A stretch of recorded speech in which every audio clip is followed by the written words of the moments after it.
The Shanghai Expo promotes environment conservation and sustainable development at its best. With the sub-theme of Low Carbon Green Expo, the Expo organizer began its first step towards a greener city by shutting down and relocating highly polluting industries in the Expo site. Now the Expo site has transformed into an area with magnificent pavilions, public infrastructure and nice landscape. From the energy-efficient pavilions and waste management to zero-emission public transport that run within the Expo Park, the Shanghai Expo has showcased some of the greenest approaches in the Expo's history. 500 buses and small vehicles run in pure electricity and fuel cell electricity in the Expo Park, while another 500 hybrid vehicles run in surrounding areas. The London Case Pavilion at the Urban Best Practices area promotes the concept of zero energy development, also known as Z. As the first zero energy building in China, the 2,500 square meter pavilion was built in a way that all of its energy is generated through renewable technologies. A sunroom saves heat absorbed from sunlight before it is transferred into the building interior, while solar panels on the roof produce electricity for the building.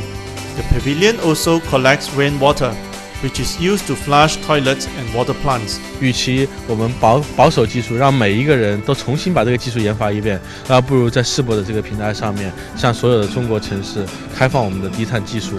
那么，实际上通过这样的交换的技术，那么和开放的技术和心态，才能够导致我们时代的进步。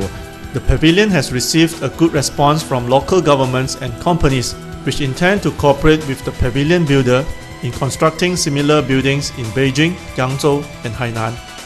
At the Swiss pavilion, where greenery made up of its majority area, it has teamed up with Project WET to organize a campaign to educate children on the importance of protecting the water environment. It also has to do with sustainable development. It's about the healthy environment, about healthy food, about healthy drinks. So it actually does go along with the topic of the pavilion.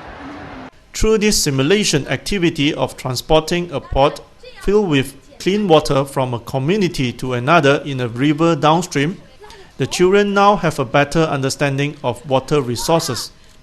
要节约用水，然后不能浪费每一滴水，必须在各个方面做到节约用水。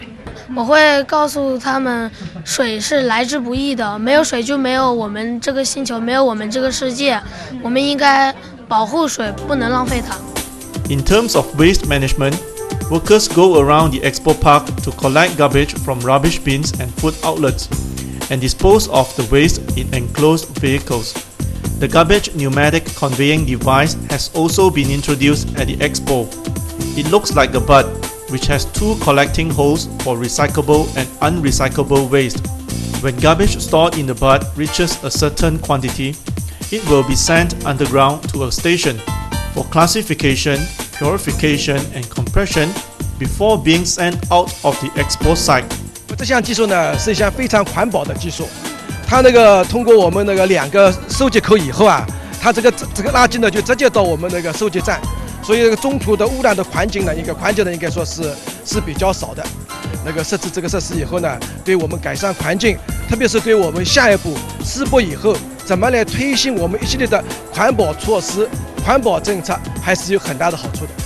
With this device, the sight of trucks transporting garbage with noise and unpleasant odor will be a thing of the past.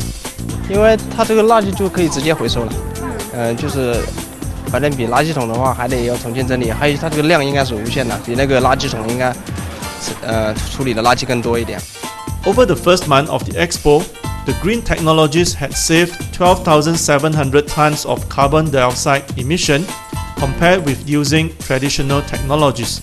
The solar panels have generated 1.2 million kilowatt hours of electricity, and water cooling technologies have saved 5.64 million kilowatt of power on air conditioning. Under a comprehensive roadmap of Low Carbon Expo, the government will extend its carbon reduction and energy conservation efforts throughout the city after the Expo. 争取在世博结束以前抵消60%到70%的碳排放，并且世博会后4到5年内基本实现太平衡。怎么是世博期间60到70呢？因为有一个统计口径，所有到世博会来参观的，他们乘坐的交通工具的碳排放，全部要算在世博会的头上。要这样一个总体平衡，那就要有一个时间。The Expo's theme of Better City, Better Life is not a tagline, but rather a mission. City folks and the government are working in line with China's target of reducing 40 to 45% of gas emission by 2020 compared with the levels in 2005.